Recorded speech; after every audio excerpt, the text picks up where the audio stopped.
Parents మెచ్చిన university Sankalchand Patel university, Gujarat.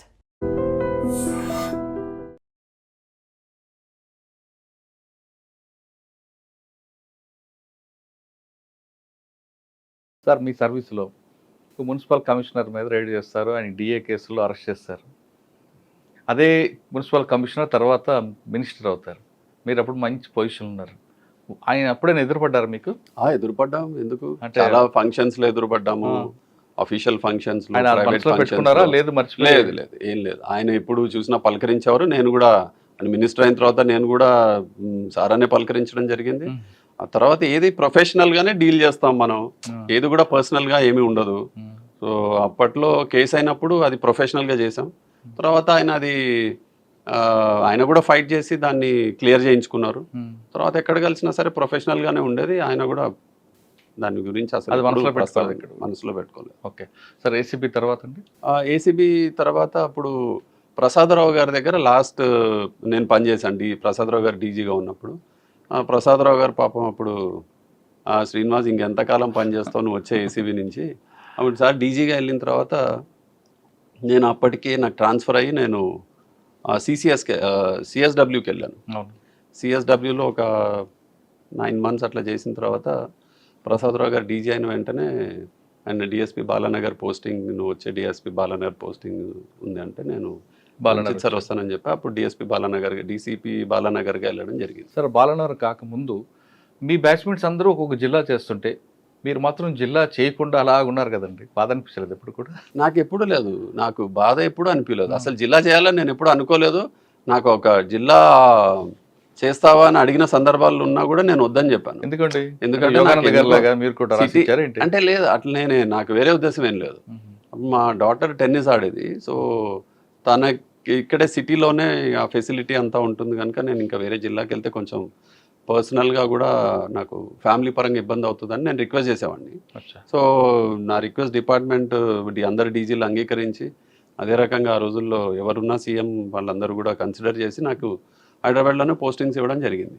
So అదే నా ఉద్దేశం, అంతేగాని జిల్లా నాకు ఇంట్రెస్ట్ కూడా లేదు. బేసికలీ పోయి జిల్లాలో ఎస్పీగా చేయాలన్నది ఆ కోరిక అనుకుంటారు కదా, యూనిట్ ఆఫీసర్గా చేయడం అన్నది నాకు లేదు, నాకు ఎప్పుడు లేదు, ఎప్పుడు అట్లా అనిపించలేదు. నేను ఎప్పుడు సిటీలోనే ఉండాలని నా కోరిక. ఎక్సెప్ట్ పుట్టి ఇక్కడే పెరిగాం కదా, సో కొంచెం ఎట్లాగైనా ఇది ఉంటుంది పవర్, అది అంటే లేదు, దాని బిలాంగ్నెస్ హైదరాబాదీ కదా. సో హైదరాబాదీ, సో మలక్పేటలో పుట్టి పెరిగాను నేను.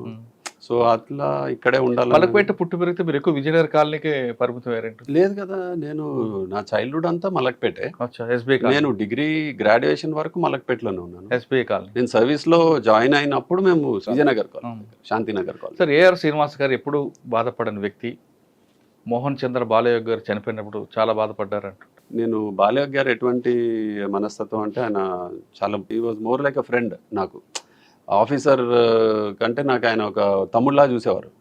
సో ఆయన స్పీకర్గా ఉన్నప్పుడు ఆయన ఏంటంటే అప్పట్లో కోడి పందాలు ఎక్కువ ఉండేది. అంటే మా ఇద్దరికి ఉన్న ఫస్ట్ ఇది ఆయన ఫోన్ చేసినప్పుడు, ఆయన ముమ్మిడివరం కాన్స్టిట్యున్సీ, నేను అమలాపురం డిఎస్పీ ఉన్నప్పుడు ఆయన ఫోన్ చేసి ఇట్లా ఎవరన్నా వెళ్తుంటారు కదా ఇట్లా కోడి పందాలు, నేను చాలా గట్టిగా ఉండండి, కోడి పందాలు అంటే ఆ ఉన్న 3 ఏళ్లలో కోడి పందాలు జరగనివ్వలేదు అమలాపురం డిఎస్పీగా ఉన్నంతకాలం. అప్పటి వరకు అది ఒక పెద్ద ప్రెస్టీజ్ కింద తీసుకుని వాళ్ళు పెద్ద చాలా హంగామా చేసేవారు కోడి పందాల మీద. అది ఇల్లీగల్, అది ఇల్లీగల్ ఉంటే కుదరదని చెప్పేవాడిని. సో అది ట్రెడిషనల్ గేమ్ కదా సార్, అది కానీ ఇల్లీగల్. నువ్వు లీగల్ చేస్తే అయిపోయేది, మనం ఎందుకు పట్టించుకుంటాం? కోడి పందాలు అన్నది ఇల్లీగల్, సో జరగడానికి వీల్లేదు. అరకెంత ఇదో ఈ ఇల్లీగల్ డిస్టిలేషన్ ఎంతో ఇది కూడా అంతే. సో అది ఒప్పుకోలేదు. సో అందరు బాలయోగ్ గారికి వెళ్ళి రిప్రజెంట్ చేశారు. అప్పటికే బాలయోగ్ గారు స్పీకర్ అయ్యారు. ఇక అయితే బాలయోగ్ గారు ఫోన్ చేశారు, సార్ దయచేసి మీరు ఏదన్నా అటువంటిది ఉంటే నన్ను ఇక్కడి నుంచి ట్రాన్స్ఫర్ చేసేయండి, నేను ఉంటే మాత్రం ఇది మీకు ఇబ్బంది అనిపిస్తే వెళ్ళిపోతాను సార్ అని చెప్పాను. లేదు శ్రీనివాస్ అంత మాట ఎందుకు అంటావు అని చెప్పి ఇలా వాళ్ళని పంపించేశారు. సో తర్వాత మళ్ళీ నెక్స్ట్ వాళ్ళు ఎవరన్నా వెళ్ళినా ఇంక మీరు ఏదన్నా ఉంటే ఆయన ఉన్నంత వరకు కష్టమే, మీరు దయచేసి ఆ విషయం ఇంకోసారి మాట్లాడదని చెప్పేవారు. సో అంత అద్భుతమైన పొలిటీషియన్ మనిషి ఈ రోజుల్లో చూడడం కష్టం. సో అంటే అంత చిన్న విషయంలా కనిపించచ్చు, కానీ నాకు ఆ రోజు చాలా పెద్ద విషయం అది. సో ఒక పొలిటీషియన్ స్పీకర్ అయ్యి ఉంటే అట్లా సపోర్ట్ చేయడం అన్నది ఆయనకి చాలా చిన్న విషయం నన్ను ఆ రోజు ట్రాన్స్ఫర్ చేయించాలంటే. అవును. కానీ అట్లా ఇప్పుడు అంటే ఆల్రెడీ నాకు 1 ఇయర్ ఆయనతో కలిసి పనిచేశాను, నేనేంటో ఆయనకు తెలుసు. సో ఆయనకు కూడా అనిపించుంటుంది మంచి ఆఫీసర్ మనం ఇబ్బంది పెట్టకూడదని. సో ఆయన ఖచ్చితంగా నాకు సపోర్ట్ చేశారు. సో నేను ఎప్పటికీ మర్చిపోలేను.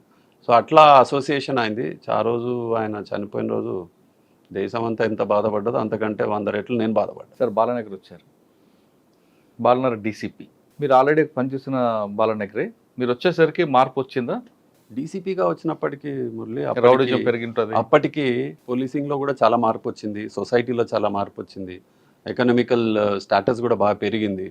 సో అప్పట్లో నేను డిఎస్పీగా చేసినప్పుడు నేను ఇంతకుముందు చెప్పినట్టు ఇండస్ట్రియల్ లేబర్ అన్రెస్ట్ ఉండేది, రోజు ధర్నాలు జరిగేవి, ఫ్యాక్టరీలు మూతలు పడేవి. సో అన్ఎంప్లాయ్మెంట్ బాగా ఎక్కువగా ఉండేది. సో అది 99లో ఏదైతే ఉందో 2013కి చాలా మారిపోయింది. కానీ ఒక రౌడీ షీటర్ మీకు ఎదురయ్యాడు కదా మీకు జేడిమెట్లో ఉన్నప్పుడు వాడిని. అంటే ఇది ఫస్ట్ ఎందుకు మారింది అని అంటే అప్పటికే కొద్దిగా ఎకానమీ కూడా ప్రోగ్రెస్ అయింది. సో అంత ముందున్నంత పావర్టీ కూడా ఎక్కడా లేదు, రియల్ ఎస్టేట్ కూడా భూమిలో ఉన్నింది. సో అదంతా అయ్యేసరికి రౌడీజం తగ్గింది. నేను డీసీపీ బాలానగర్కి వచ్చినప్పటికీ రౌడీజం తగ్గింది. డిఎస్పీకి డీసీపీకి చాలా మార్పు ఉంది, సొసైటీలో కూడా చేంజ్ వచ్చింది. అప్పుడున్నంత బ్యాడ్గా ఎకనామిక్ కండిషన్ కూడా లేదు, ఎంప్లాయ్మెంట్ కూడా బెటర్ అయింది. సో న్యాచురల్గా ప్రాబ్లమ్స్ కూడా తగ్గుతాయి, కేసెస్ కూడా అప్పుడున్నంత రాబరీలు, ఆ ట్రెడిషనల్ కేసెస్, డెకాయిటీలు అవన్నీ కూడా క్రమంగా తగ్గాయి అప్పటికి. కానీ మీకు ఒక జీడిమెట్లో రోడమైసరినగర్లో రౌడీ షీటర్ ఉంటాడు కదా, ఎదురేడు కదా, మీ టైంలో వాడిని అరెస్ట్ చేసి పంపించారు. ఎవరు రారు అనుకున్నారు కానీ కరెక్ట్, నన్ను ఎవరు టచ్ చేయలేడు అనుకున్నాడు ఆయన. అట్లా చాలా మంది అనుకున్నారు. ఏంటంటే వాడు కొత్త దాస్ దగ్గర, మన ఇక్కడ శ్రీశైలం యాదవ్ దగ్గర నుంచి చాలా మంది ఆ రోజుల్లో చేశారు, తర్వాత చాలా మంది మారిపోయారు. కానీ జీడిమెట్ల రౌడీ షీటర్ గురించి చెప్పండి. పేరు ముస్లిం అనుకుంటా. కరెక్ట్, అరెస్ట్ చేశాం కదా. అవును, వాడి ఇంట్లో కుక్కలు ఉంటాయి, కరెక్ట్, సీసీ కెమెరాలు అన్నీ పెట్టాడు. అది ఏం పేరు, జీడిమెట్ల లిమిట్స్ సల్మాన్, జీడిమెట్ల మొత్తం కెమెరాలు నాకు ఎవరు టచ్ చేయలేదు. వెళ్ళాము, లోపల కెమెరాలు అన్నీ ఉన్నాయి, అవన్నీ పీకేసాము, అన్ని అరెస్ట్ చేసాము, తీసుకొచ్చాము. సల్మాన్ ఏదో ఉంది, సల్మాన్ కాదు ఏదో మంచి పేరే. సో అట్లాంటి పేరు ఉంది, కరెక్టే అది. సో అంటే ఎవరు కూడా నన్ను టచ్ చేయలేరు అని అనుకుంటే చాలా అది ఇంకా అంతకంటే అమాయకత్వం ఏమి ఉండదు. వాళ్ళు పోలీస్ ఉన్నదే టచ్ చేయడానికి, తప్పు చేస్తే. ఇక నన్ను టచ్ చేయలేరు అని అనుకుంటే అది మూర్ఖత్వం, అవివేకం. సో అట్లా అనుకున్నాడు ఖచ్చితంగా. మాకు ఎవిడెన్స్, స్ట్రాంగ్గా ఎవిడెన్స్ ఉంది, బిల్డ్ అయింది, పోయాము. లోపల చూస్తే అన్ని కెమెరాలు పెట్టుకుని, అన్ని సీసీ కెమెరాలు పెట్టుకుని అతను ఆ రకంగా అనుకున్నాడు ఆ రోజు. కానీ అయిపోయింది కేసు. బాలానగర్ తర్వాత అక్కడి నుంచి శంషాబాద్ వెళ్ళాను. మన ఆనంద్, సివి ఆనంద్ గారు సిపి. సో బాలానగర్ నుంచి ఆయన శంషాబాద్కి రిక్వెస్ట్ చేశారు సివి ఆనంద్ గారు. సో శంషాబాద్కి పోస్టింగ్ ఇచ్చారు. సో అక్కడ శంషాబాద్లో కూడా అదే, ఇంకా ఇప్పుడే జస్ట్ రియల్ ఎస్టేట్ అంతా విస్తరిస్తుంది. సో దానికి సంబంధించి అక్కడ అప్పుడే క్రైమ్, రియల్ ఎస్టేట్ షిఫ్ట్ అయింది. సో ట్రెడిషనల్ క్రైమ్స్ నుంచి ఇప్పుడు రియల్ ఎస్టేట్ క్రైమ్స్, భూ కబ్జాలు, తర్వాత వీటి ఆక్రమణలు, ఇటువంటి కంప్లైంట్స్ ఎక్కువ వచ్చేవి. సో శంషాబాద్లో అది కాకుండా airport policing was very good, అది ఒకటి ఇంట్రెస్టింగ్. సో అక్కడ ఎయిర్పోర్ట్, కొత్త ఎయిర్పోర్ట్ కదా, సో అప్పుడు లైజన్ చేయడం ఆ ఎయిర్పోర్ట్తో, సో వాళ్ళ జిఎంఆర్ స్టాఫ్తో, తర్వాత ఇమిగ్రేషన్, మిగతా స్టాఫ్ ఎవరైతే బార్డర్ స్టాఫ్ ఉందో వాళ్ళతో. ఓకే, అక్కడ మీకు బాగా గుర్తుండిపోయిన కేసు ఉంది? శంషాబాద్ నాకు సంబంధించినంత వరకు చాలా పీస్ఫుల్గా అయిపోయింది అక్కడ. టెన్యూర్ పెద్ద క్రైమ్ కూడా ఎక్కువ ఏం లేదు అక్కడ. ఇప్పుడు ఎప్పటికీ కూడా అక్కడ రాజేంద్ర నగర్ ఒకటి మోస్ట్ ఇంపార్టెంట్, మైలార్దేపల్లి, అక్కడ కొన్ని అఫెన్సెస్ అవి జరిగేవి, కానీ పెద్ద అంత ఎక్స్ట్రీమ్ అఫెన్సెస్ ఏమీ ఎప్పుడు లేవు, అంత పీస్ఫుల్గానే ఉండేది ఏరియా. సార్ శంషాబాద్ తర్వాత బాలానగర్, హైదరాబాద్, మాదాపూర్ ట్రాఫిక్ అనుకుంటా. శంషాబాద్ తర్వాత సైబరాబాద్ ట్రాఫిక్. సైబరాబాద్ ట్రాఫిక్లో మీకు మెయిన్ ఛాలెంజ్ ఎక్కడ వచ్చిందండి? ఎక్కడ, ఏ బెల్ట్లో వచ్చింది ఎక్కువ? పబ్లిక్కి ట్రాఫిక్ సెన్స్ ఉందనుకుంటారా లేదా? లేదు, సైబరాబాద్ ఏరియాలో మీరు 3 ఈలు ఉంటాయండి. ఒకటి ఎన్ఫోర్స్మెంట్, ఎడ్యుకేషన్, ఇంజనీరింగ్. ఈ 3 ఈలో దేనికి ఎక్కువ ప్రయారిటీ ఇస్తారు మీరు? 3 ఇంపార్టెంటే. ఇప్పుడు మనం చూస్తే ఇంజనీరింగ్ అన్నది చాలా సందర్భాల్లో ఫస్ట్ మోస్ట్ ఇంపార్టెంట్. ఫస్ట్ మనం ఫెసిలిటీ క్రియేట్ చేసిన తర్వాతనే ఎన్ఫోర్స్ చేయగలం. సో ముందు ఫెసిలిటీ లేకుండా రోడ్లన్నీ గుంతలుండి ట్రాఫిక్ ఎందుకు స్లో అవుతుందని ఎవరికన్నా మనం మెల్లగా వస్తున్న వాళ్ళకైతే చలాన్ వేయలేం. సో ముందు మనం ఇన్ఫ్రాస్ట్రక్చర్ క్రియేట్ చేసిన తర్వాతనే ఎన్ఫోర్స్ చేయగలం. సో అక్కడ ఇంజనీరింగ్ కూడా చాలా ఇంపార్టెంట్. అప్పుడు జిహెచ్ఎంసీ కానీ వీళ్ళందరూ కూడా పెద్ద ఎత్తున వాళ్ళు కూడా పనిచేయడం జరిగింది. అప్పుడు రోడ్స్ ఇవన్నీ కూడా బాగా లే చేయడం జరిగింది. ఆ తర్వాత ట్రాఫిక్ సిగ్నల్స్ అంతకు నాకంటే ముందు అవినాష్ మోహంతి గారు చేశారు. సో ఆయన కూడా మంచి వర్క్ చేశారు. తర్వాత నేను సబ్సిక్వెంట్గా మోహంతి తర్వాత నేను వచ్చాను. తర్వాత అది ఫాలో చేయడం జరిగింది, గుడ్ వర్క్. సో అప్పుడు సిగ్నల్స్ కూడా పెంచడం జరిగింది. అప్పుడు ఆనంద్ గారు, సివి ఆనంద్ గారు ఆల్రెడీ హైదరాబాద్ సిటీ ట్రాఫిక్ ఆయన అడిషనల్ సిపిగా చేశారు. సో ఆయనకున్న ఎక్స్పీరియన్స్, తర్వాత ఆల్రెడీ నేను అక్కడ అదే ఏరియాలో సైబరాబాద్ ఏరియాలో చాలా ఎక్కువ కాలం పనిచేయడంతో నాకు కూడా ఏరియా మీద కొంచెం బాగా అవగాహన ఉంది. సో అది ఎస్సీ ఈ కమిటీ, అది ట్రాఫిక్ కి సంబంధించిన కొంతమంది పద్మనాభరెడ్డి ఇట్లాంటి వాళ్ళు కొంతమంది వాలంటీర్స్ ఉండేవాళ్ళు. వాళ్ళందరితో సంప్రదించి కొంచెం మంచి డిజైన్స్ అవన్నీ కూడా తీసుకొని జిహెచ్ఎంసీ ద్వారా ఇంప్లిమెంట్ చేయడం జరిగింది. సో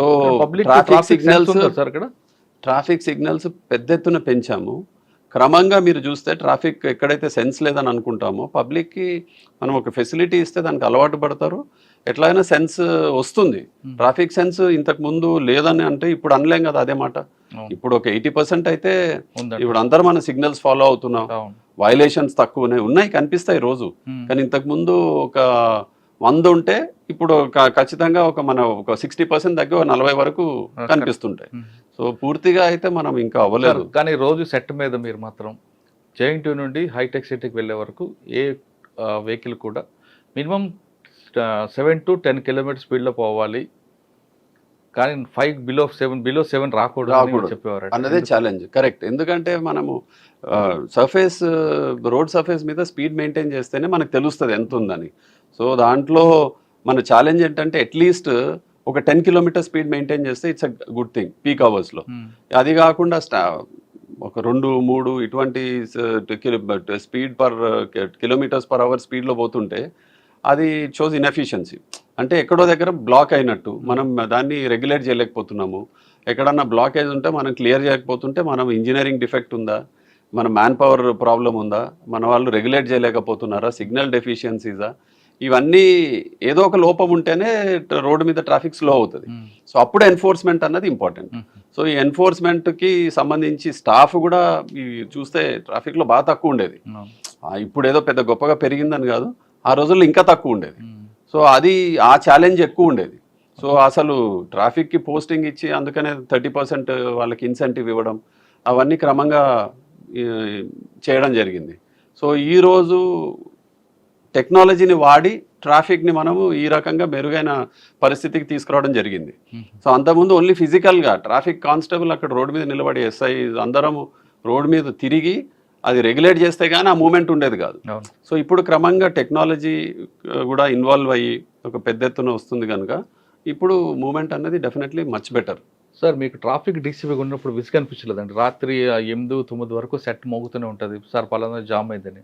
అదే మీరు లా అండ్ ఆర్డర్ అనుకోండి, ఒక టైం వరకు మీరు మాట్లాడతారు. ట్రాఫిక్లో మీకు అసలు ఇల్లు వాకిలి ఏం లేకుండా 2 డిఫరెంట్ థింగ్స్.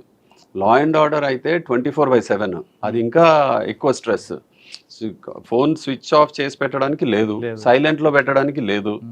ఎస్పీ సిపి గారు కాల్ చేయొచ్చు, పబ్లిక్ కాల్ చేయొచ్చు, తాగినోడు కాల్ చేయొచ్చు, అవసరం ఉన్నోడు కాల్ చేయొచ్చు, బాధితులు కాల్ చేయొచ్చు, ఎవరన్నా చేస్తారు.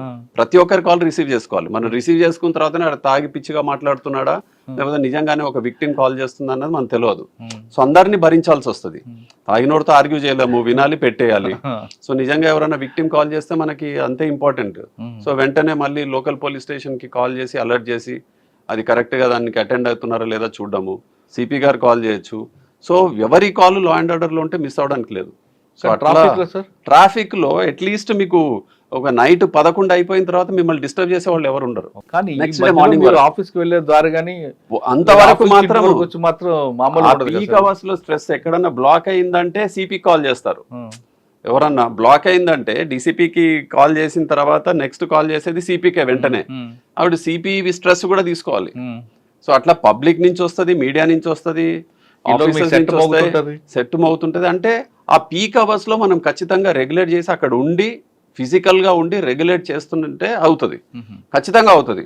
ఆఫీసర్ అక్కడ ఫీల్డ్ మీద లేకుండా ఉత్తగా ఫోన్లో మానిటర్ చేయడమో లేకపోతే సెట్లో మానిటర్ చేస్తే మాత్రం అవ్వదు. ఫీల్డ్ మీద ఉన్నారంటే మిగతా స్టాఫ్ మెంబర్స్ అందరూ కూడా రెగ్యులర్గా వాళ్ళు కూడా వాళ్ళ ఏరియాస్ని మానిటర్ చేయడం జరుగుతుంది. సో మనం రిలాక్స్ అయితే కింద వాళ్ళు కూడా రిలాక్స్ అవుతారు. అది సింపుల్ ప్రిన్సిపల్. సో అందుకనే డీసీపీ కీలకమైన పాత్ర పోషిస్తారు. అదేవిధంగా ఏసీపీస్ ఎవరి లెవెల్లో వాళ్ళు అందరూ గట్టిగా ఉంటేనే అక్కడ ఫీల్డ్ మీద ఖచ్చితంగా సక్రమంగా అన్ని పనులు జరుగుతాయి. సార్ సైబరాబాద్ ట్రాఫిక్ తర్వాత డీసీపీ వెస్ట్ జోన్కి పోస్టింగ్ వచ్చింది. బాగా తిరిగిన ఏరియాకి వచ్చారా? నాది అడ్డా విజయనగరం మీకే వస్తుంది. అదే నేను అక్కడ ఉన్న అదే ఏరియా, అక్కడ ఉండేవాడిని అప్పుడు. సో అదే ఏరియాలో డీసీపీగా రావడం సంతోషకరం. అక్కడ 4.5 years చేశాను అక్కడ. సో అక్కడ టీఆర్ఎస్ గవర్నమెంట్లో టైంలోనే కరోనా కూడా రావడం, కేసీఆర్ గారు సీఎంగా ఉన్నారు, సార్ పోస్టింగ్ ఇవ్వడం జరిగింది. So I was very happy. So ఇచ్చిన తర్వాత అది ఒక prestigious posting. DCP west zone అన్నది ఎవరికైనా పోలీస్ ఆఫీసర్కి ఒక తన కెరియర్లో అంతకుముందు నేను ఉన్నప్పుడు ఈస్ట్ గోదావరి ఎస్పీ చేయాలని ఎంతైతే కోరిక ఉండేదో వెస్ట్ జోన్ డీసీపీగా చేయాలని కూడా ఒక బలమైన కోరిక ఉండేది. అది నెరవేరింది. అది నెరవేరలేదు. ఎస్పీ ఇంతకుముందు ఎస్పీగా చేయాలన్న కోరిక లేదని చెప్పాను. ఒకటి ఉన్నింది, ఎస్పీ ఈస్ట్ గోదావరి చేయాలి. సో అది అవ్వలేదు, కుదరలేదు. క్రమంగా నేను అక్కడ పనిచేసినప్పుడు అట్లా అనిపించింది, తర్వాత అవ్వలేదు, బైఫర్కేట్ అయిపోయింది స్టేట్. నేను తెలంగాణలో ఉండిపోయాను. సో వెస్ట్ అన్నది it's a dream come true. So prestigious posting కనుక సో అది నెరవేరింది. సో అక్కడ కూడా వెస్ట్ జోన్ ఉంది కంప్లీట్లీ హై ప్రొఫైల్ ఏరియా అండి. విక్టిమ్ ప్రొఫైల్ ఉంటాడు, హై ప్రొఫైల్ ఉంటాడు, అక్యూజ్డ్ కూడా హై ప్రొఫైల్ ఉంటాడు. ఈ ట్రస్ట్ ఏమిటి వచ్చింది మీకు? ఎవ్రీడే ఘర్షణ అది. సో బోత్ సైడ్స్ అక్కడే ఉంటారు కదా. సో జూబ్లీ హిల్స్, బంజారా హిల్స్కి సంబంధించినంత వరకు ఏవైతే ఇష్యూస్ వస్తాయో ప్రాపర్టీకి సంబంధించిన కాదు, పర్సనల్ ఇష్యూస్ కూడా. సో ఒకరు ఇద్దరు ఇన్ఫ్లుయెన్షియలే ఉంటారు. సో ఆ ప్రాబ్లమ్స్ రెగ్యులర్గా ఉంటాయి. సో అప్పటికే మనకున్న ఎక్స్పీరియన్స్, ఇన్నేళ్ల నుంచి చేసిన సర్వీస్ ఉంటుంది కదా. సో ఆ ఎక్స్పీరియన్స్తో ట్యాకిల్ చేయడం అన్నది పెద్ద కష్టం అనిపించలేదు. సో సిపి గారు కూడా అప్పుడు అంజనీ కుమార్ గారు, తర్వాత సివి ఆనంద్ గారు ఉన్నారు. So under both CPs we did extraordinary work. So ఆ టైంలోనే కరోనా కూడా వచ్చింది. సో కరోనాలో కూడా చాలా అంటే నాకు మర్చిపోలేని ఇది. అంటే ఎక్కడైతే జియా కూడా ఈ ఏరియాస్ ఉన్నాయో అక్కడ రోజు చనిపోతున్నారు పబ్లిక్, వాళ్ళ మధ్యలోనే తిరిగేవాళ్ళం. సో అంటే అంత ధైర్యంగా పోలీసింగ్ మేము, తర్వాత జిహెచ్ఎంసీ స్టాఫ్, మెడికల్ స్టాఫ్ వీళ్ళందరూ కూడా చాలా మంచి వర్క్ చేయడం జరిగింది, ఇంక్లూడింగ్ పొలిటీషియన్స్.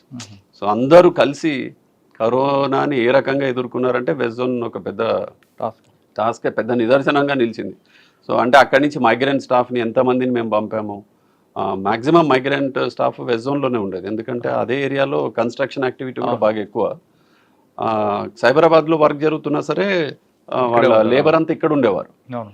సో ఇక్కడ నుంచి వీళ్ళందరినీ వాళ్ళ రెస్పెక్టివ్ స్టేట్స్కి పంపడము, ట్రైన్స్లో పంపడము, అది చాలా బాగా గుర్తుండిపోయిన కేసు ఉందంటే చాలా ఉన్నాయి. అంటే ఇంపార్టెంట్ కేసెస్ క్రైమ్ అయితే డ్రగ్స్కి సంబంధించి ఒకటి వెస్ట్ జోన్లో జాయిన్ అయిన తర్వాత 2 మాత్రం నేను ఖచ్చితంగా డిసైడ్ అయ్యాను. ఒకటి ఏంటంటే ఈ గాంజా అన్నది ఖచ్చితంగా ఆ ఏరియాలో ఉండకూడదు, చాలా వీలైనంత వరకు మనం ప్రయత్నం చేద్దామని. రెండోది హుక్కా. ఈ హుక్కా మాత్రం 100%గా బ్యాన్ చేయించాను. అది ఎక్కడ కూడా మా స్టాఫ్ అందరూ కూడా కష్టపడి పనిచేశారు చెప్పినట్టు. కోర్టు నుంచి చాలా కేసెస్ వచ్చాయి, కంటెంప్ట్లు అవన్నీ కూడా వచ్చాయి. ఎక్కడ కూడా దేనికి భయపడకుండా అది మాత్రం ఎన్ఫోర్స్ చేయడం జరిగింది. కోర్టు కూడా మాకు సహకరించింది. కానీ వెస్ట్ జోన్లో బాగా హెడేక్ ఉంటుంది కదండి. మీరు చెప్పినంత ఈజీగా కాదు పోస్ట్. అది వీఐపీ బందోబస్తు ఎక్కువ ఉంటుంది. మీకు చెప్తున్న 2 వైపులా ఇన్ఫ్లుయెన్స్ పర్సన్ వస్తారు. మీరు చెప్తున్న లేబర్ కూడా ఉంటారు ఎక్కువ, స్లమ్ ఏరియాలు, ఫిలిం నగర్ బస్తీలు అంటే. ఆ వర్క్ ఎలా ఆఫీస్లో కూర్చునేది తక్కువ కదండి అక్కడ. మళ్ళీ చాలా అది వెస్ట్ జోన్ అంటే అది కత్తి మీద సాము లాంటిది. ఎందుకంటే అక్కడ మన ప్రగతి భవన్, సీఎం గారి రెసిడెన్స్ అక్కడే ఉండేది, తర్వాత రాజ్ భవన్ అక్కడే ఉండేది, మినిస్టర్స్ క్వార్టర్స్ అదే ఏరియా, తర్వాత అక్కడే ఉంటారు, జడ్జెస్ అక్కడే. సో మీరు name it, everything is there. It's a wholesome package అనమాట. సో అన్నీ ఉన్నాయి. ప్లస్ జూబ్లీ హిల్స్కి సంబంధించిన సొసైటీ గొడవలు కావచ్చు, లేకపోతే జూబ్లీ హిల్స్లో పబ్లిక్కి సంబంధించిన ఇష్యూస్ కావచ్చు, ల్యాండ్ ఇష్యూస్, అన్నీ కలిపి అది డీల్ చేయడం అంటే it's a big challenge, doubt లేదు. సో ప్లస్ సీఎం గారు బందోబస్తు చూసుకోవాలి, మూమెంట్ ఎప్పుడు రోజు పొద్దున్న మూమెంట్ అంతా కూడా మానిటర్ చేయాలి. మనం రోజు అక్కడ ఫిజికల్గా ప్రెజెంట్, చాలా ఇంపార్టెంట్ కేసెస్లో ఇష్యూస్లో అయితే ప్రెజెంట్ ఉండాలి. ప్రగతి భవన్ ముట్టడి, రాజ్ భవన్ ముట్టడి, మినిస్టర్స్ క్వార్టర్స్ ముట్టడి, ఇన్ని ముట్టడ్ల మధ్యలో రోజు 4.5 years చేయడం అంటే నాట్ ఎన్ ఆర్డినరీ థింగ్. అందులో ఆ పీరియడ్ ఏదైతే 2018 నుంచి 24 వరకు ఉందో ఎలక్షన్స్ వరకు, అది చాలా స్ట్రెస్ఫుల్ పీరియడ్. మరి ఆ ట్రాక్ మీరు కంట్రోల్ చేసుకున్నారండి? అంటే ఒకటి ఎక్స్పీరియన్స్ వల్ల ఎట్లా ఏవి ప్రయారిటైజ్ చేయాలి, ఏవి మనం ఇమీడియట్గా మనము ఫోకస్ చేయాలి అని కొన్ని తెలిస్తే ఈజీ అయిపోతుంది వర్క్. అందుకనే కొంచెం ఎక్స్పీరియన్స్డ్ ఆఫీసర్స్ కొన్ని ఇటువంటి పోస్టింగ్స్లో అవసరం ఉంటుంది, ఎక్స్పీరియన్స్ అవసరం ఉంటుంది. అంటే ఇన్ఎక్స్పీరియన్స్ ఆఫీసర్స్ చేయలేరని కాదు, కానీ కొంచెం ఇబ్బంది అవుతుంది. సో మన అప్పటికే ఆ లోకల్ ఏరియా కొంచెం పరిచయం ఉంటుంది, అన్ని తెలుసు కనుక కొంచెం tackle చేయడం easy అవుతుంది. మీ హెల్త్ మీద పడలేదు ఎప్పుడు కూడా? నాది simple formula Murali, office work office, ఇంటికి వెళ్తే నో ఆఫీస్. అవునా? సో పడుకోగానే 5 నిమిషాల్లో నిద్ర రావాలి, అది ప్రిన్సిపల్. సో ఇంతవరకు కూడా ఆ ఇబ్బంది లేదు, అంటే ప్రొఫెషనల్ గా. సో ఇంటికి వెళ్తే పొద్దున టెలికాన్ఫరెన్స్ తప్ప మళ్ళీ ఐ డోంట్ క్యారీ ఎనీథింగ్. నేను ఇట్లా వైఫ్ తో డిస్కస్ చేయడం అఫీషియల్ థింగ్స్ ఇంతవరకు ఎప్పుడు చేయలేదు, పిల్లలతో కూడా నేను ఎప్పుడు చేయలేదు. Unless there is some sensational case ఏదైనా పెద్దదైతే ఏదైనా వాళ్ళ ఎంక్వైరీ చేస్తే తప్ప ఎప్పుడు నేను ఆఫీస్ ఇష్యూస్ ఇంట్లో ఇంతవరకు నేను ఎప్పుడు డిస్కస్ చేయలేదు. లాస్ట్ 30 years లో ఎప్పుడు డిస్కస్ చేయలేదు. ఆఫీస్ మర్చిపోతారు, ఇంట్లో ఆఫీస్ చేస్తే ఆఫీస్ కంప్లీట్ అయిపోయినట్టు. ఇంట్లో ఆఫీషియల్ ఫోన్ వస్తే తప్ప నేను పర్సనల్ గా వీళ్ళతో ఏది ఎప్పుడు డిస్కస్ చేయడం జరగలేదు ఇంతవరకు, అయిపోయింది, జరగలేదు. ఎందుకంటే అది చాలా స్ట్రెస్ ఉన్న పోస్ట్ అండి. మనము రెండు క్యారీ చేస్తే ఇబ్బంది అవుతుంది. అంటే లక్కీలీ అట్లా నేను ఆర్గనైజ్ చేసుకోవడం జరిగింది కనుక అది సక్సెస్ఫుల్ గా అయిపోయింది. సారీ, వెస్ట్ జోన్ తర్వాత వెస్ట్ జోన్ నుంచి నేను వెస్ట్ జోన్ లోనే నా మొత్తం ఎంత డిఐజీ పీరియడ్ అంతా వెస్ట్ జోన్ లో అయిపోయింది. ఓకే. సో ప్రమోషన్ వచ్చిన తర్వాత జాయింట్ సిపి క్రైమ్ గా వెళ్ళాను ఫస్ట్. అంటే డిఐజీ జస్ట్ అయిపోయే టెన్యూర్ లో ప్రమోషన్ వచ్చింది, అక్కడ పోస్టింగ్ వచ్చింది, జాయింట్ సిపి క్రైమ్స్ వెళ్ళాను. అక్కడే ఐజీఓ ప్రమోషన్ వచ్చింది, అడిషనల్ సిపి క్రైమ్స్ అయినా అక్కడే. సార్ సిసిఎస్లో మీకు మంచి అచీవ్మెంట్ ఉంది, చాలా ఉన్నాయి. చాలా సిసిఎస్ వండర్ఫుల్ ఎక్స్పీరియన్స్. అసలు అడిషనల్ సిపి క్రైమ్స్ అంటే మొత్తము ఇంపార్టెంట్ క్రైమ్ ఏదైతే ఉందో major 70 lakhs and above major important cases అన్నీ, తర్వాత సైబర్ క్రైమ్, ఉమెన్ సేఫ్టీ, అది ఈ 3 అంశాలు నేను చూసి సూపర్వైజ్ చేసేవాడిని. సో రకరకాల ఆఫెన్సెస్ జరిగేవి. అంటే ఉమెన్ సేఫ్టీ అయితే డీసీపీ ఉమెన్ సేఫ్టీ వింగ్ ఉండేది, తర్వాత డీసీపీ డీడీ గజరావు భూపాల్ ఉండేవాడు. భూపాల్తో పాటు నేను అడిషనల్ సిపి క్రైమ్స్గా సూపర్వైజ్ చేయడం జరిగింది. సో ఆయన నా దగ్గర పనిచేశాడు. ఆ తర్వాత భరోసా అవన్నీ కూడా శిరీష చూసేది, డీసీపీ ఉమెన్ సేఫ్టీ. సో ఈ 3 ఆఫీసర్స్ నా దగ్గర పనిచేశారు. సో అందరు మంచిగా బాగా పనిచేశారు. అంటే ఇప్పుడు యావరేజ్ రికవరీ అంటే రికవరీ కాదు, డిటెక్షన్ ఇంపార్టెంట్. అక్కడ ఇంపార్టెంట్ క్రైమ్స్ అన్ని కూడా డీల్ చేయడం, పెద్ద కేసెస్ అన్ని అక్కడ సాహిత్య ఎకనామిక్ ఆఫెన్సెస్ లో మోస్ట్ ఇంపార్టెంట్ కేసు నేను ఉన్నప్పుడు, అంటే వాల్యూమ్ చూస్తే సాహితీ కేసు, అది 2000 crore స్కామ్ అది. సో అది ఇన్వెస్టిగేట్ చేయడం జరిగింది పూర్తిగా, ఆల్మోస్ట్ కంప్లీటెడ్ స్టేజ్లో నేను మళ్ళీ ట్రాన్స్ఫర్ అయ్యాను. అది కాకుండా రోజు ఎన్నో రకాల వైట్ కాలర్ అఫెన్సెస్ జరుగుతుంటాయి, ఎఫ్ఐఆర్స్ ఇష్యూ అవుతున్నాయి, అన్ని డిటెక్ట్ కూడా అయ్యాయి చాలా వరకు. అది కాకుండా most important cyber crime. Cyber క్రైమ్లో లాస్ట్ 10 years చూస్తే కూడా ట్రెడిషనల్ క్రైమ్ నుంచి గ్రాడ్యువల్గా ఒక 10-15 ఏళ్ల నుంచి మారుతూ వస్తుంది. సైబర్ క్రైమ్ వైపు ఓరియంటేషన్ ఎక్కువ ఉంది. సో క్రిమినల్స్ అందరూ కూడా అది మానేశారు, ట్రెడిషనల్ క్రైమ్. ఈజీగా ఏదైతే డబ్బు సంపాదించగలరో చూసి ఇటువైపు వాళ్ళు కూడా మొగ్గు చూపుతున్నారు. సో సైబర్ క్రైమ్ క్రమంగా పెరిగింది. సో ఇప్పుడు ఓవరాల్గా చూస్తే క్వార్టర్లో, ఇప్పుడు యాన్యువల్ ఫిగర్స్ చూస్తే 7 lakh కేసెస్ ఎన్నో అయ్యాయి. So average per day there is రఫ్లీ 7,000 cases registered country wide. So same అదే రేషియోలో మనకి తెలంగాణలో కూడా రిఫ్లెక్ట్ అవుతుంది. సో ఇక్కడ కూడా చాలా పెద్ద సంఖ్యలో క్రమంగా పెరిగాయి. అంటే Telangana is I mean number 1 almost అనుకోవచ్చు in terms of registration of cases. అంత అయినా సరే it is just tip of the iceberg లాగా అనమాట. ఇంకా ఎన్నో కేసెస్ అన్రిజిస్టర్డ్ కేసెస్ చాలా వరకు ఇంకా ఉన్నాయి. ఓకే. సో ఇది రిజిస్టర్ అయ్యే కేసెస్ చాలా తక్కువ సైబర్ క్రైమ్లో, ఉన్నదే ఇంత ఎక్కువ ఉంది. సో ఇప్పుడు యావరేజ్ చూస్తే national average for every 4 months I think 1750 crores is lost public money. Sir cyber క్రైమ్లో విక్టిమ్స్ అందరూ హై క్వాలిఫైడ్ ఉంటారండి. అక్యూజ్డ్ పార్టీ తీసుకుంటే బిలో 10th class కనిపిస్తుంటారు. ఆ రేషియో ఎందుకు ఉంటుందండి? అంటే ఇప్పుడు సైబర్ క్రైమ్ క్రిమినల్స్ని చూస్తే దీంట్లో వాళ్ళకేం పెద్ద ఎడ్యుకేషన్ అవసరం లేదు, క్వాలిఫికేషన్ అవసరం లేదు.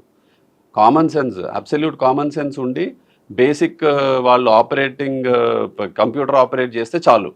సో మిగతాదంతా కూడా ఎవరైతే నేర్పియాలో వాళ్ళు ఏం చేయాలో నేర్పిస్తున్నారు. దాంట్లో ఏదైతే ఉందో వాళ్ళు స్వీట్గా మాట్లాడడము, మనిషిని అవతలని మభ్యపెట్టడము, వాడిని ట్రాప్ చేయడము, ఈ స్కిల్ ఎక్కువ కావాలి. టెక్నాలజికల్ స్కిల్ ఏం పెద్ద అవసరం లేదు. ఇక్కడ విక్టిమ్స్ అందరూ కూడా క్వాలిఫైడ్ కదా, వాడు ఐడెంటిఫై చేయాలి. అదే కదా, ఇక్కడంతా వీక్ మైండ్స్. ఎవరైతే వాళ్ళు వీక్ మైండ్స్నే టార్గెట్ చేస్తారు, రోజుకు 100 మందిని టార్గెట్ చేస్తే అందరూ దొరకరు కదా వాళ్ళకి విక్టిమ్స్ కింద. దాంట్లో సాఫ్ట్ టార్గెట్స్ ఉంటారు 10 మంది, వాళ్ళు విక్టిమైజ్ అవుతున్నారు. సో వాళ్ళు దొరుకుతారు. సో అట్లా దాంట్లో ఎడ్యుకేటెడ్ ఉండొచ్చు, అన్ఎడ్యుకేటెడ్ ఉండొచ్చు. ఎక్కువగా అత్యాసే ప్రధాన కారణం అంటారు, వాస్తవం అంటారు. దాంట్లో అనుమానం లేదు. ఎప్పుడైనా సరే ఇప్పుడు 1,00,000 పెడితే నేను నెలలో ఇంకో 1,00,000 ఇస్తాను అని అంటే ఎట్లా నమ్ముతారు? ఫస్ట్ అది నమ్మడమే తప్పు. నమ్మాడు అని అంటే అది గ్రీడ్, అది అత్యాశతో నమ్మి మోసపోవడమే. ఇప్పుడు సైబర్ క్రైమ్స్ చూస్తే ఇన్వెస్ట్మెంట్ ఫ్రాడ్స్ ఎక్కువ ఉన్నాయి. సో ఇప్పుడు ఎందుకు ఇన్వెస్ట్మెంట్ ఫ్రాడ్స్ ఎక్కువ ఉన్నాయంటే, నువ్వు 1,00,000 పెట్టు, నీకు నెలలో ఇంకో 1,00,000 ఇస్తాను అని అంటే ఎక్కడి నుంచి ఇస్తాడు, ఎలా ఇవ్వగలడు అన్న ఆలోచన ఉండదు.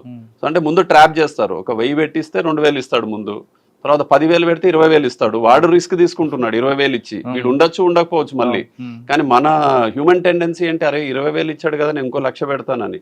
ఈ 1,00,000 పెట్టినప్పుడు వాడు కనపడ్డు ఇంకా. సో ఇది ట్రాప్ చేయడం అనేది important. They are very skilled at trapping people.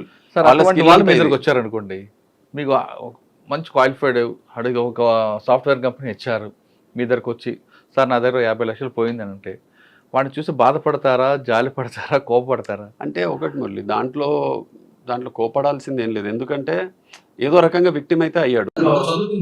అంటే చదువు అన్నది ఇక్కడ అసలు కాదు. చదువుకోని వాడు చాలా స్మార్ట్ గా చాలా సార్లు బిహేవ్ చేస్తాడు.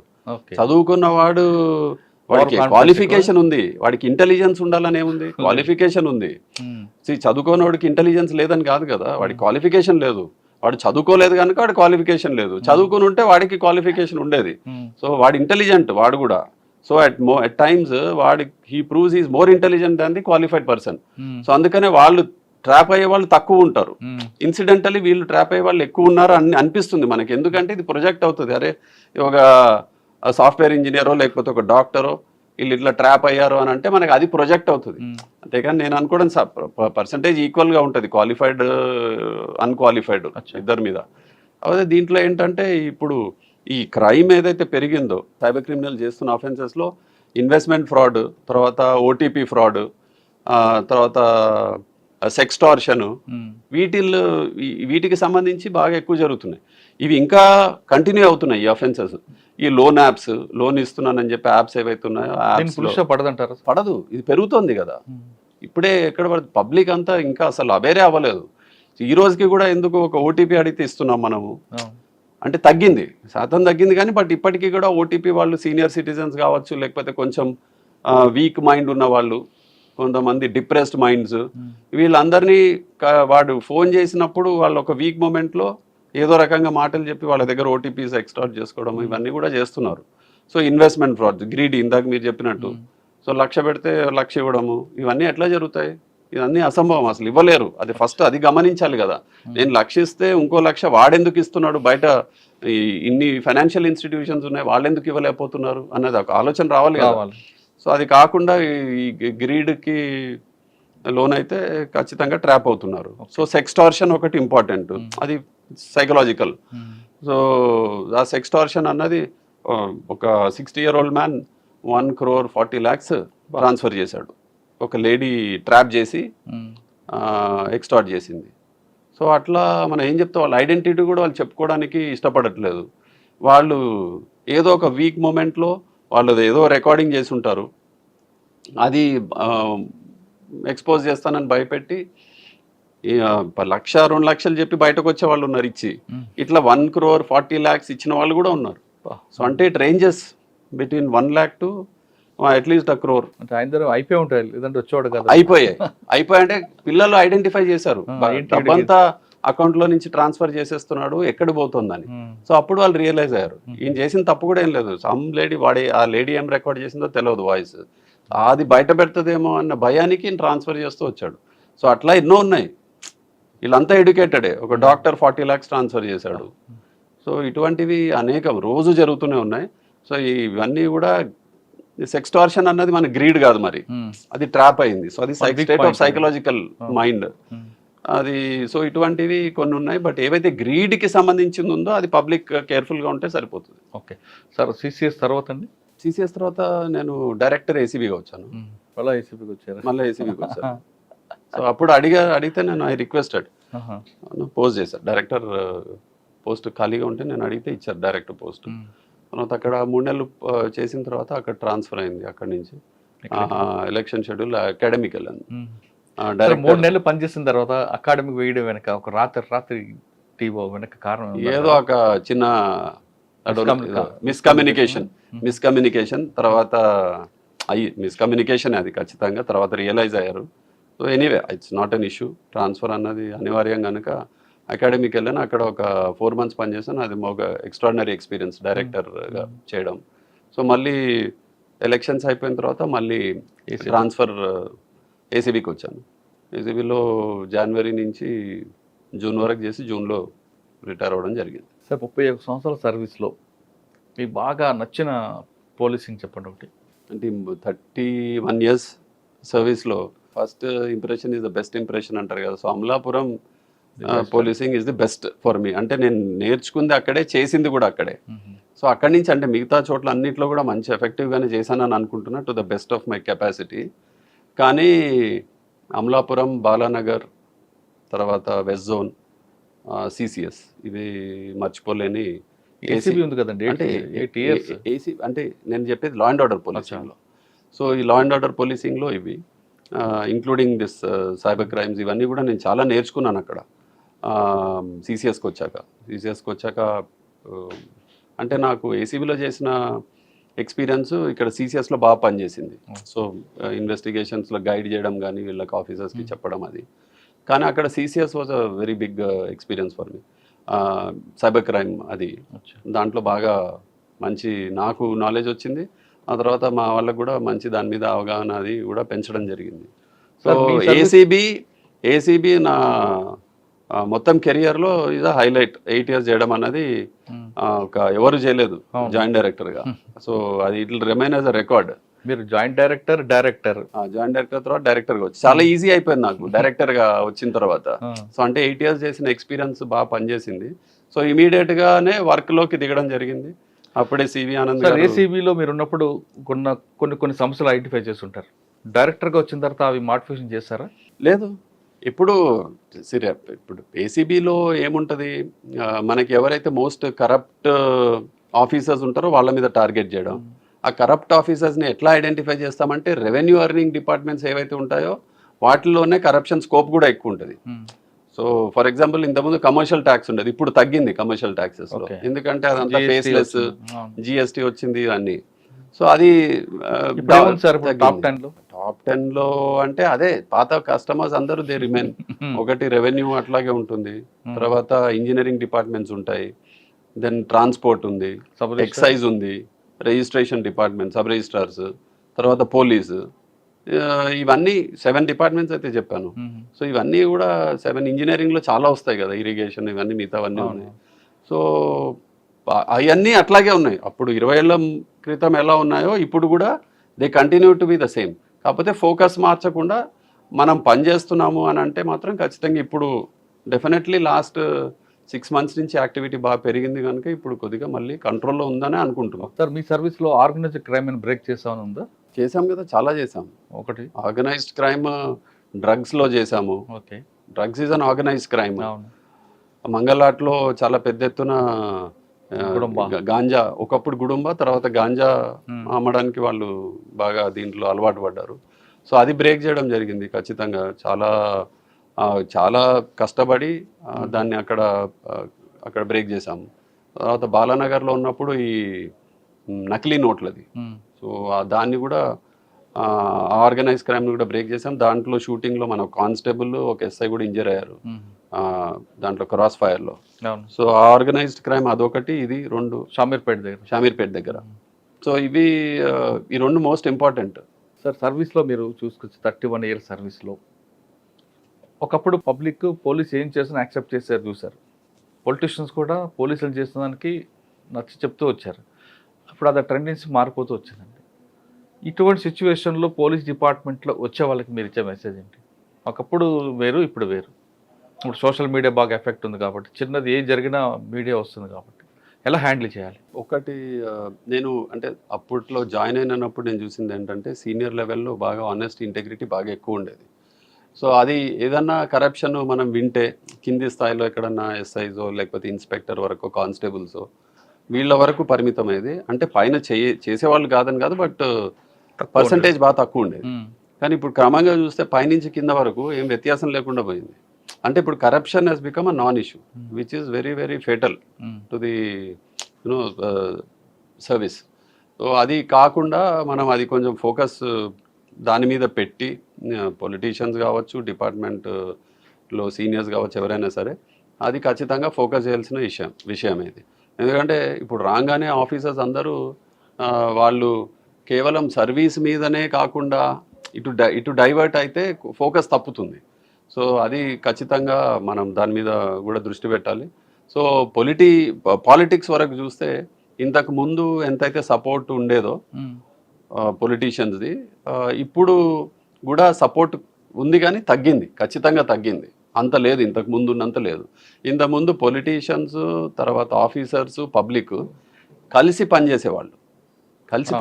ఏదైనా ప్రాబ్లం వచ్చినా సరే కలిసి డిస్కస్ చేసి ప్రాబ్లమ్ సాల్వ్ చేసేది. ఇప్పుడు అంతా కంపార్ట్మెంటలైజ్ అయిపోయింది, ఎవరిది వాళ్ళు చూసుకుంటున్నారు.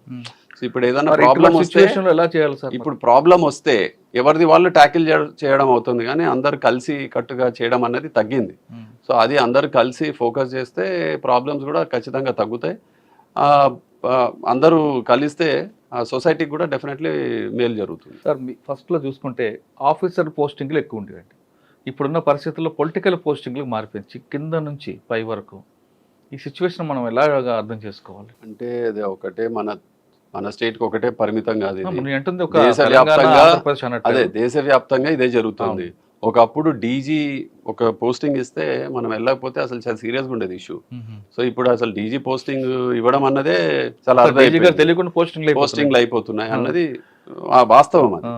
సో అది మళ్ళీ డీజీకి ఆ పవర్ ఇస్తే తప్ప ఎస్పీస్, లోకల్గా ఎస్పీస్కి, కానిస్టేబుల్స్, ఎస్ఐస్ వాళ్ళ క్వాలిటీ, వాళ్ళ మెరిట్ చూసి పోస్టింగ్స్ ఇవ్వడం. అదేవిధంగా డీజీ గారు కూడా అంతే, వాళ్ళ ఆఫీసర్స్కి డీజీ కంటే ఎవరికి తెలియదు బెటర్గా. డిపార్ట్మెంట్లో డీజీకే తెలుస్తుంది ఏ ఆఫీసర్ ఏంటన్నది.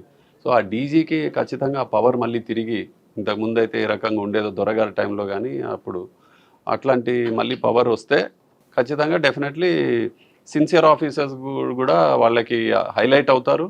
ఆనెస్టీతో పనిచేయాలన్న వాళ్ళకి కూడా ఒక ఉద్దేశం ఉంటుంది.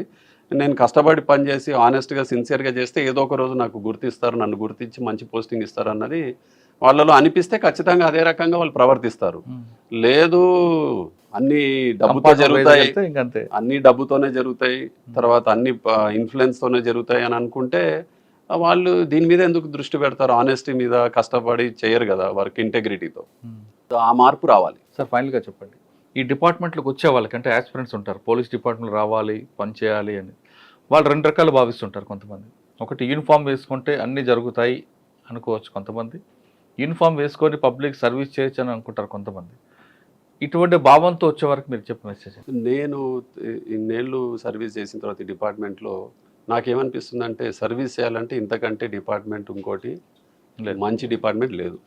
సో ఇది నాకు పర్సనల్గా అయితే నాకు ఇది అట్మోస్ట్ సాటిస్ఫాక్షన్ ఇచ్చింది ఈ డిపార్ట్మెంట్, ప్రొఫెషనల్గా, పర్సనల్గా కూడా.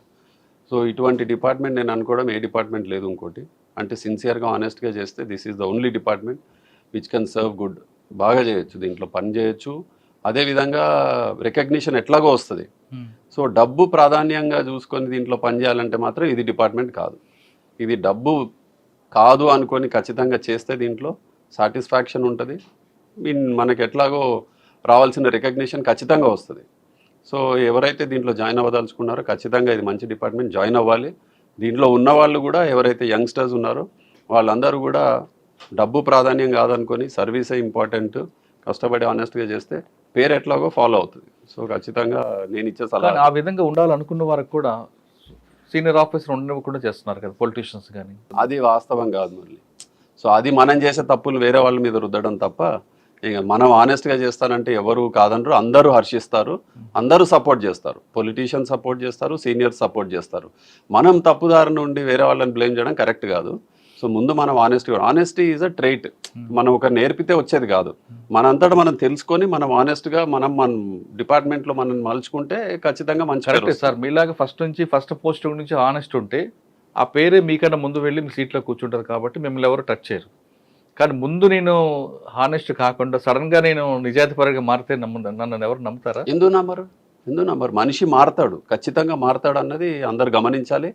అది మారతాడు అన్న అవకాశం కూడా, మారే అవకాశం కూడా ఇవ్వాలి. సో డిపార్ట్మెంట్లో కూడా నేను అందరికీ చెప్తాను. సో ఇప్పుడు లాస్ట్ 10 years అతనికి ఒక ఇమేజ్ ఉంది. సో అతను ఇప్పుడు మారుతున్నాడు అంటే మనం మారేటట్టు అతనికి ఫెసిలిటీ క్రియేట్ చేయాలి. మారాడని నమ్మాలి మనం, ఫస్ట్ నమ్మితే మారతాడు. లేకుండా లేదు ఇది పాత ఇంతే, వీడు ఎప్పుడు ఇంతే అని అంటే తప్పది.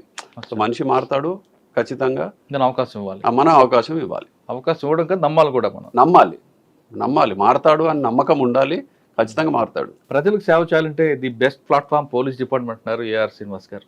కానీ ఇక్కడికి డబ్బుల కోసం వస్తే మాత్రం ఈ డిపార్ట్మెంట్ సరైనది కాదు, ఇంకా వేరే డిపార్ట్మెంట్లోకి లేదా ప్రైవేట్ జాబ్లో ట్రై చేసుకున్నట్టు సలహా ఇస్తున్నారు. ఇది ఏఆర్ శ్రీనివాస్ గారితో ఎక్స్క్లూజివ్ ఇంటర్వ్యూ. వచ్చే వారం మరో గెస్ట్తో మళ్ళీ కలుద్దాం. అంతవరకు నమస్తే. Thank you sir. Thank you very much.